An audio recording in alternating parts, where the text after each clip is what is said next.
ఎట్టి పరిస్థితుల్లో వాళ్ళు భయపడి వైఎస్ఆర్ పార్టీ భయపడి వాళ్ళని కిడ్నాప్ చేసి వాళ్ళని నిర్బంధించింది. ఎందుకు నిర్బంధించాలని పోలీస్ డిపార్ట్మెంట్ వారికి తెలుగుదేశం కేడర్ కూడా విపరీతంగా సహకరించి మీడియా వారికి కూడా సహకరించి అల్లర్లు జరగకుండా వాళ్ళ అల్లర్లకు ఉసిగెలిపినా సరే అల్లర్లు జరగకుండా మేము శాంతియుతంగా ఉండాలి, శాంతియుతంగా జరగాలి, స్వచ్ఛందంగా ఎలక్షన్ జరగాలన్న ఉద్దేశంతో మేము నిన్న నుంచి కూడా పడుగాపులు కాచి కూర్చున్నాం. అయినా సరే వాళ్ళు నిర్బంధించి వాళ్ళ కౌన్సిలర్ని బయట రాకుండా వాళ్ళ భర్తలు కానీ వాళ్ళ కొడుకులు కానీ చాలా ఇబ్బందులు పడి మా వాళ్ళని బయటకు ఇడిపించండి అని చెప్పినా సరే రావట్లేదు. కాసేపట్లో కూసేపట్లో పోలీస్ కేసు కూడా పెట్టడం జరుగుతుంది. వాళ్ళు కిడ్నాప్ కేసు మా అమ్మల్ని మా అక్కల్ని విడుదల చేయమని కూడా కిడ్నాప్ కేసు పెట్టడానికి సిద్ధంగా ఉన్నారు. కనుక మీ మీడియా ద్వారా తెలిసింది ఏంటంటే ఇప్పటికైనా కౌన్సిలర్ని వదిలిపెట్టండి. వదిలిపెట్టినట్లయితే అందులో ఇంకో 7 మాకు చెయ్యెత్తడానికి సిద్ధంగా ఉన్నారు. తెలుగుదేశం పార్టీ గెలడానికి సిద్ధంగా ఉంది. ఆ ఉద్దేశంతో భయపడి వైఎస్ఆర్ పార్టీ చెలో జిల్లా పిలుపు కూడా ఇచ్చి అందరినీ ఇక్కడికి రప్పించి అల్లరి సృష్టిందాం చూస్తుంది. ఇక్కడ తెలుగుదేశం గవర్నమెంట్ రామకృష్ణుడి గారు, యనమల దివ్య గారు, తెలుగుదేశం పార్టీ తెలుగుదేశం కేడర్ ఉన్నంత కాలం ఇటువంటి మీ ఆటలు సాగవు. ఇక్కడ ఈ నియోజకవర్గంలో మీ వైఎస్ఆర్ పార్టీ ఇంకో 40-50 సంవత్సరాల పాటు గెలదు.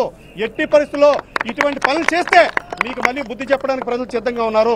రేపు మున్సిపల్ ఎలక్షన్ అవనవండి, పంచాయతీలు అవనవండి, ఎంపీటీసీలు అవనవండి, ఈ అల్లర్లందరూ ప్రజలు గమనిస్తున్నారు. అడుగుతో ఖాయం.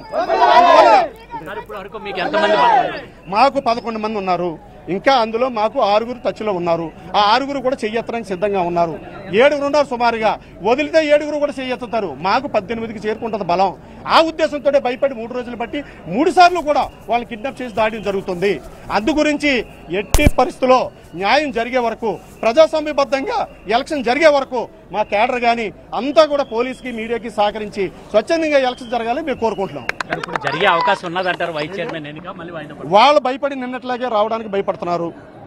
కౌన్సిలర్లు ఏమో 7 కూడా మమ్మల్ని వదిలేండి బాబాయ్, మేము ఆ తెలుగుదేశానికి మద్దతు ఇచ్చాం, మా వార్డులు అభివృద్ధి చేసుకుంటాం, గత 5 సంవత్సరాల్లో నెగ్గినా ఎప్పుడూ కూడా మమ్మల్ని అన్యాయంగా గెలిపించారు, ప్రజలు ఓట్లేసి కాదు.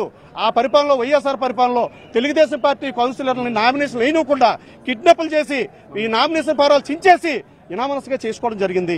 ప్రజాస్వామ్యబద్ధంగా అప్పుడు ఎలక్షన్ జరగలేదు. ఇటువంటి నాయకుల చుట్టూరు ఉండడం మాకు చెడ్డొస్తుంది. జీవితంలో మళ్ళీ మేము ఏ మెంబర్గా నిలబడినా కూడా గెలం అన్న ఉద్దేశంతో మాకు స్వచ్ఛందంగా మద్దతు ఇచ్చారు తెలుగుదేశం పార్టీకి. దానిలో భాగంగానే ఈ వేళ వాళ్ళు వస్తే మేము గెలుస్తామేమని వైఎస్ఆర్ పార్టీ వారు భయపడడం జరుగుతుంది.